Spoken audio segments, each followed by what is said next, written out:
sorry if I'm running a little late. The house is full of relatives, waiting as you can. Getting out of there was a real bitch. You're good. How you doing? Well, you know, I just can't believe that my little brother is, well, you know. I know. I do this for a living, so you'd think I'd be a little bit better at it, but when it's a friend... Seriously, man. Thanks for taking care of all the arrangements here. You have got the best damn funeral home in the city, hands down. The biggest success story for our neighborhood.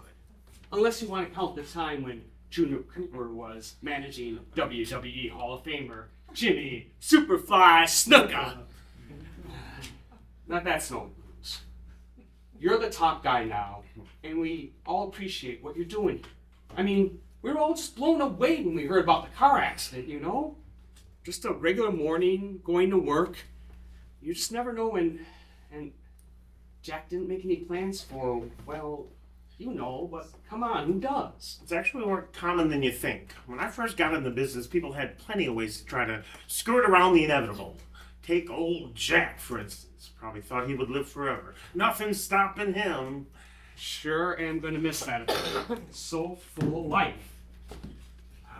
Would you like to see him before the others arrive? Make sure everything is to your liking? You don't gotta be so hoity-toity with me. Yeah, let's do this.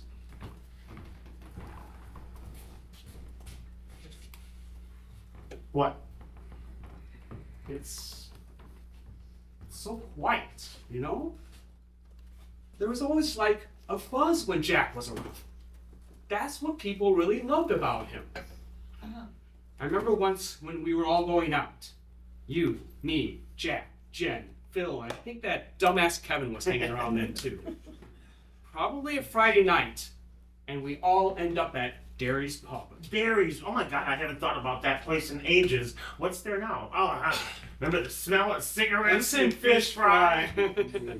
Yeah, I think it's called the Squires. No, that went in right after Derry's. It's changed hands since then. I think it might be some sort of chain like Jersey Mike's. Jersey Mike's? You're full of shit. It was never Jersey Mike's. Okay, so some chain, I don't know. Yes, some other chain, but not Jersey Mike's. Jesus. Anyway, we were all at Darren's. Same old crowd. But this night, Jack was hell-bent on getting his own way. You remember this? I think so. Was it one of those nights after softball? No, that was summertime. This is later, like fall, when he was all sad over that Goldhammer chick. We were all just coming from work at the foundry. I think you were just getting ready to go back to school, remember? He comes into the bar and slams a few shots of Jameson. If Jack was drinking Jameson, it had to be a payday. Yeah, probably. Anyway, he walked over to the jukebox like he owned the joint. Oh my God, that night! I'll be damned if he didn't just walk right over. And Tracy Goldhammer was there, and she had just broken up with him. He walked right over to the jukebox, unplugged it, and started singing Love Me Tender to Tracy. Down on one knee. Until she finally gives in and starts making out with him. Everyone hooting and hollering. And then they got back together for about a week until she found out that he pulled the same stunt with Cheryl Traeger over at the Beast Whale Karaoke Night. Yeah. What a guy. We would sit down with a couple beers and a basket full of peanuts in the shell and fix all the world's problems. And then he would have a few more beers and have the whole bar full of people doubled over and laughed over some joke. Probably something like a Catholic, a Jew, and a camel walked into a bar. Sounds like old Jack. He was hilarious. Sure was. Yeah.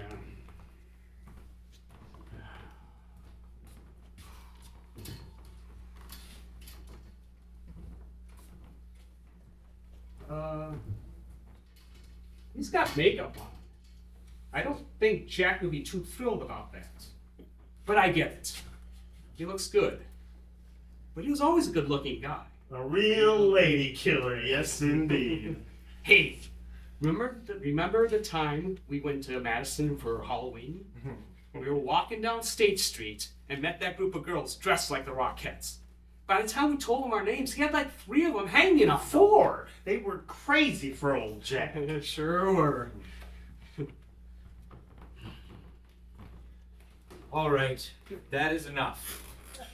That is not what happened. It had just snowed, and those girls had on their stupid little high-heeled shoes.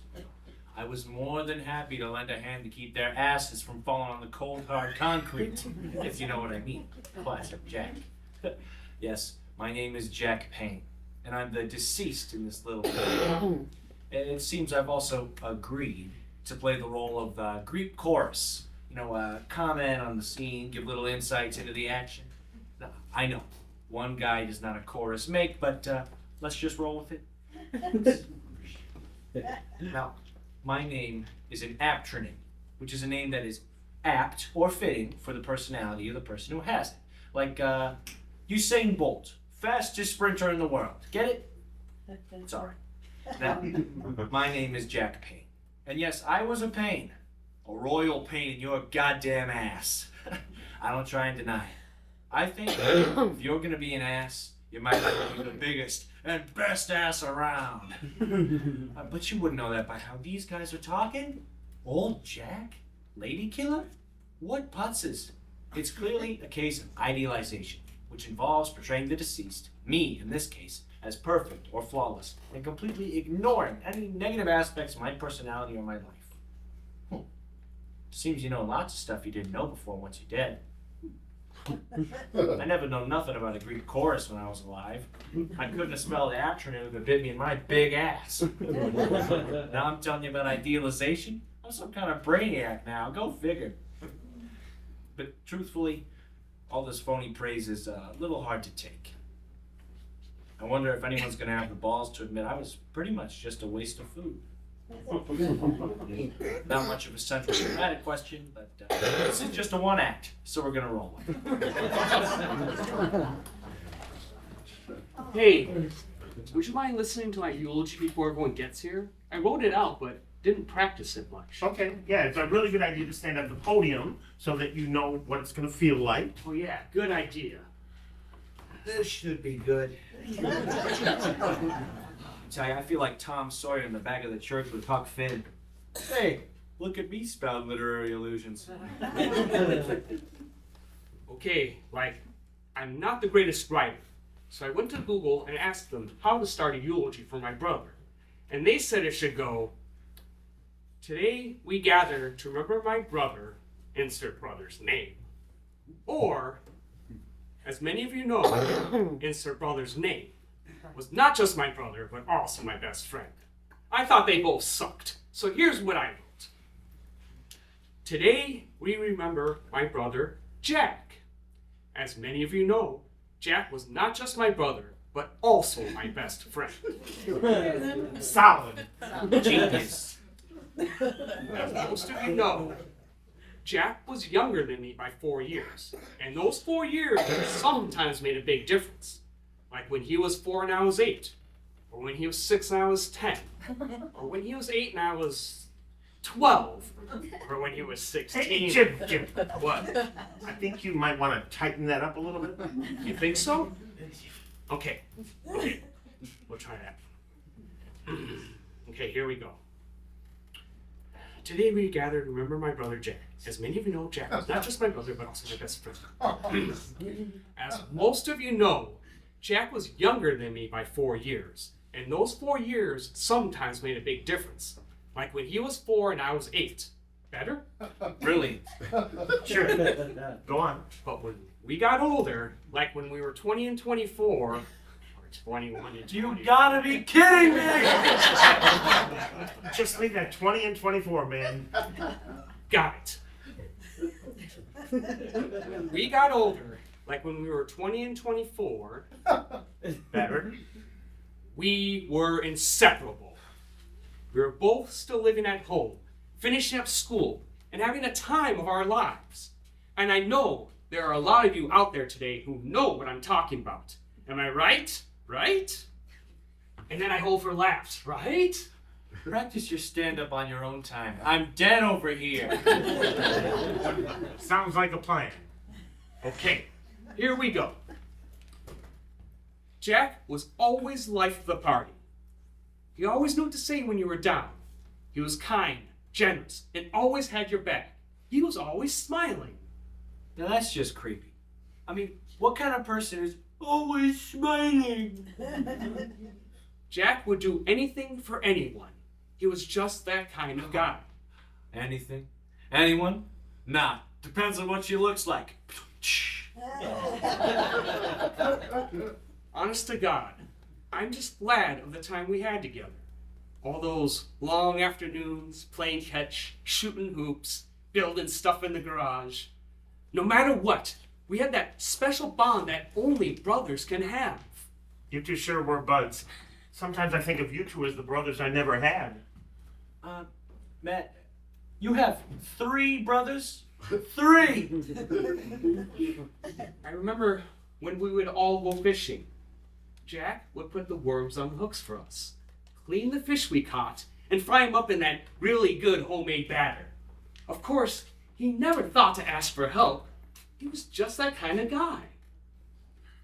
We went fishing twice. First time, we forgot the tackle box. So we went to McDonald's and we got a fillet of fish.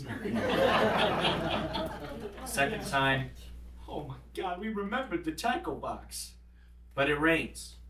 So we go back to McDonald's and we get another fillet of fish. No worms, no scales, and a hell of a lot of French fries. All this bullshit talk about how great I am is referred to as classic rosy retrospection. It's a proposed psychological phenomenon which involves viewing one's past life events more positively than they were actually lived.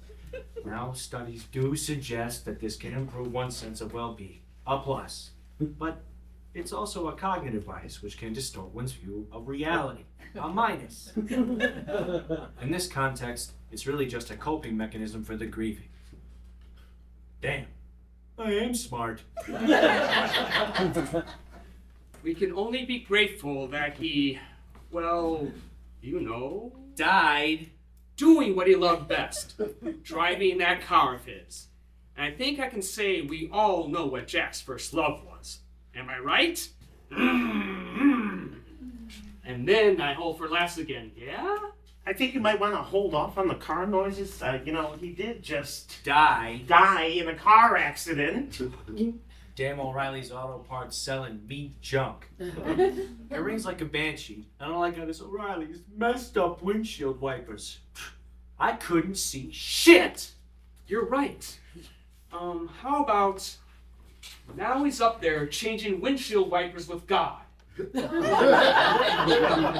You can come back to it. Keep going. Okay, I'm almost done.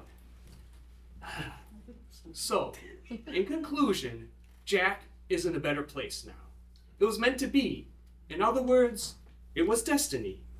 He lived his life to the fullest and will be a shining star in the sky tonight. The angels will now be looking after him. He always chose his own path, and his smile lit up the room. Jen! Hi, Jen. What is that shit? Angels, shining stars, Jack actually smiling nice like? Jen. What? I was just practicing my eulogy for Jack. For Jack. What part of any of that was about Jack? Hey, he's doing his best, Jen. Yeah, sure. I'm sorry. I'm just... We all are. Would you like to review? Sure. Why not? I'm glad to see you, Jen. And Jack would have been glad to see you too. Just keep practicing. You need it. Hey, Matt, I gotta use it. Just out in the hallway on your left.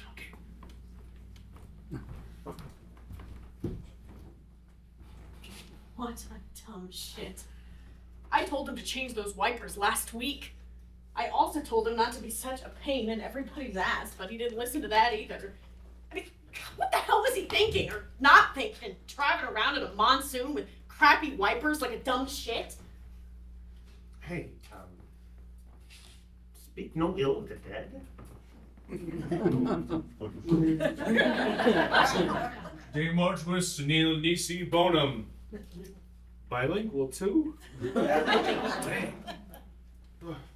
It's a Latin phrase, which translates to, of the dead, no ill is to be spoken.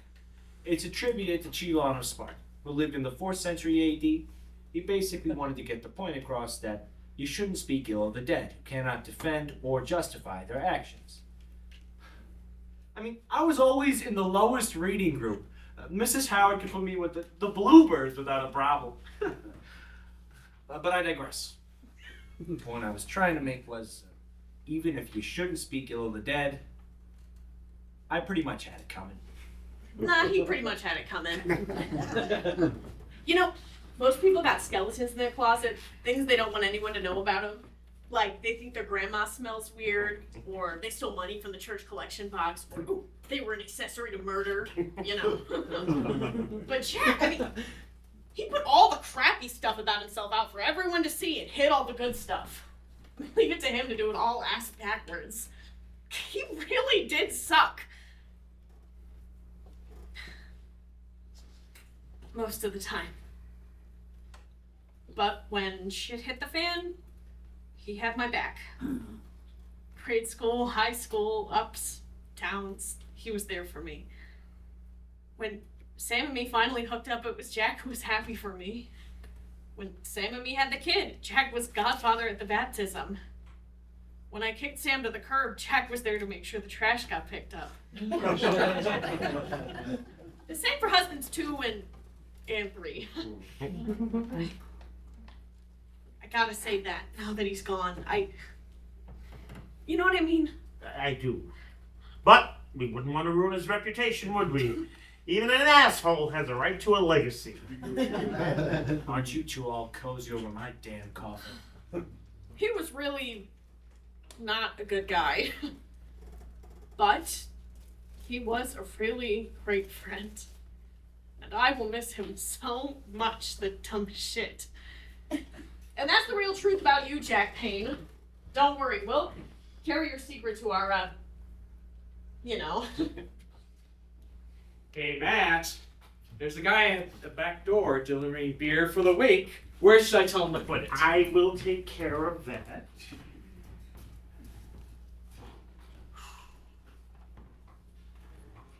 I don't think that Jack would be too thrilled about the makeup, but I get it. He looks good. Yeah, it was just fine. And you know, I meant it when I said that you'll be glad to have you here. Thanks, Jimmy. Jen, would you mind listening to my speech? You know, like a girl hearing it? Sure, I'll do my best. Good. All set. Good. Hey, can you and Jen both listen? You know, I think if you just fixed that part where you had God doing small repairs on Jack's car. Nah, I want to hear it from the top. Okay.